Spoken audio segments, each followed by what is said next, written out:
So let's now discuss the machine space of EVM. So before going into the working of the EVM, we will have to understand, like we will have, let's run through the vocabulary of the places where the EVM can actually access and store information. Okay.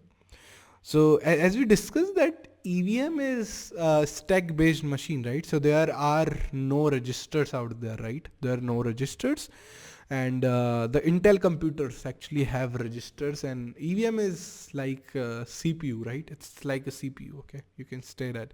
So let's actually talk about the machine spaces, that is places where it can access and store the information, the EVM. So first of all, let's talk about stack. So we have already discussed stack. Stack is like a last in first out data structure. So stack stores value temporarily during the runtime to be executed for any operation used by any operations. Any operation, takes word from the stack of pushed word onto the stack, or basically both. It stacks as push and pop, right? So basically, any operation takes any of the word from the stack, right? So you can say that stack serves as the intermediate to read and write and manipulate data from the storage, memory, call data, and logs. So we will talk about all these things. But yeah, you can understand right now as logs, it is basically an intermediate to read, write, or manipulate data from other spaces, right? So yeah, you will understand it when we discuss more about memory, count, storage, logs, and call data. But yeah, right now, understand it basically as an intermediate that for writing and manipulating the data. Right now, let's talk about, yeah, but before moving on, this is the size of the stack memory, 256 bits, and the depth is 124 elements, 1024 elements. Now let's talk about memory. So memory is also a temporary storage that is executed during the runtime of the transaction. Think memory as a RAM. So it's just like a RAM. It is also a volatile memory, and yeah, it's a byte addressing linear memory. You can also say that as well. And now let's talk about the call data. We will talk about what is the difference between memory storage and call data as well, but yeah, in the future. But let's discuss call data as of now. The call data is basically the data field of transaction. It is also just a read only memory. It is a quite special data location of the EVM that actually refers to the location that stores the input parameter or the arguments of the function that is supposed to be called. So basically, if you are a Solidity developer, I hope you have used call data in your code, right? And quite similar to memory, call data is also non-persistent, like it's volatile. It's a non-persistent data holder that is cleared after the execution of the transaction. So as the transaction is done, it is clear, like call data is cleared, right? So it is also a temporary memory, right?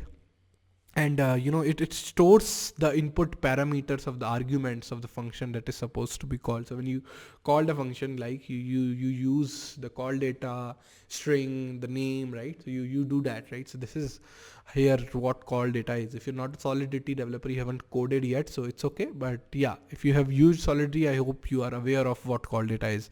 Then we have logs. So what is logs? Logs is write only input area to the emit logs. So basically it's a write only, you can write to the logs. If you're a Solidity developer, again, you know what are logs, because once you create event, you specify events in your Solidity code, and then you emit your event once your transaction is done, or once your function is executed. You want to emit that so that it is showed in the logs as well. Then you can read those logs and do it, take it to the front end. You can read the logs and all that stuff. So I hope you're aware of all that as well. And we have the storage lastly. So storage is a persistent memory, and you can see the size as well, 256 to 256. It's a key value store. We will talk about, actually we will see in the working of the Ethereum virtual machine, we will see it is actually a key value store and how it actually works. It is, so consider as of now it's a persistent memory and it is key value stored. So as it is persistent, so it is persistent between any transaction, it is important. What is persistent means, then when we say it is persistent between any of the transactions, right? So, and storage is represented in the form of Merkle Patricia trie, right? The Ethereum's Python and the Go client implementation, as we were talking about, they uses label DB to store those tries, right? And if I'm not wrong, they are changing it to cockroach DB, right? But yeah, they uses as of now label DB to store these tries. And the Merkle Patricia tree is not just an architecture, basically it's architecture, but it also not just represents only the data structure, right?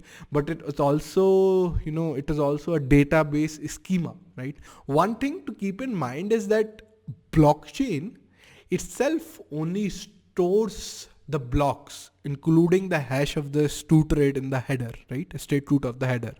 While the clients like Go Ethereum and Aragon, they store the full tries content in the database, right? So it's a very important difference, right? The blockchain itself only stores the block, while the clients store the full tries contained in a database, okay? So coming back to the topic, the EVM stores data in both storage and the memory. Storage is used to store data permanently, while memory is used to store data during any function calls, right? It is volatile, right? And you can also pass in function arguments as call data, right? If you are Solidity developer, you're already aware of it. But again, you can also pass in function argument as call data, which act as allocating to memory, except the data is non-modifiable. The data is non-modifiable, and you can you pass on data as an argument when you are calling a function as well. So I hope now you also understand stack as well. Like stack is actually acting as a intermediate to read and write and manipulate data, right, from memory, storage, call data, right, and locks. So stack is basically like intermediate. I hope you get that now. So these are several resources as a space that EVM uses to access and store any of the information. I hope you are clear of all those resources. We have discussed each of them, and stack, memory, account, storage, logs, call data. I hope I have covered everything. If I have missed anything, like write down in the comment section, but I hope I have covered everything. Now let's actually talk about, before again, we're connecting the dots right now, right? Please bear it with me. We will get to the EVM working of the EVM, but before that we have to understand few things, and that's why I'm telling all of these things. And next we will also discuss what is Solidity, like just one single slide, small slide. What is Solidity, what is bytecode, what is ABI, what is opcode. And once it is clear, we will go through one of the example. We will go through Remix, we will write our code, we will compile it, we will see the bytecode, what is that bytecode, what it tells, like we will convert that bytecode into our opcode as well, and we will understand what this bytecode will do to the EVM. And after that, once we are clear, we have broad understanding, and even as a Solidity developer, it's important for you to learn what is happening under the behind to optimize your code, right? So it's very important to understand it. So we will go through that as well, and then we will be talking about the working of EVM, right?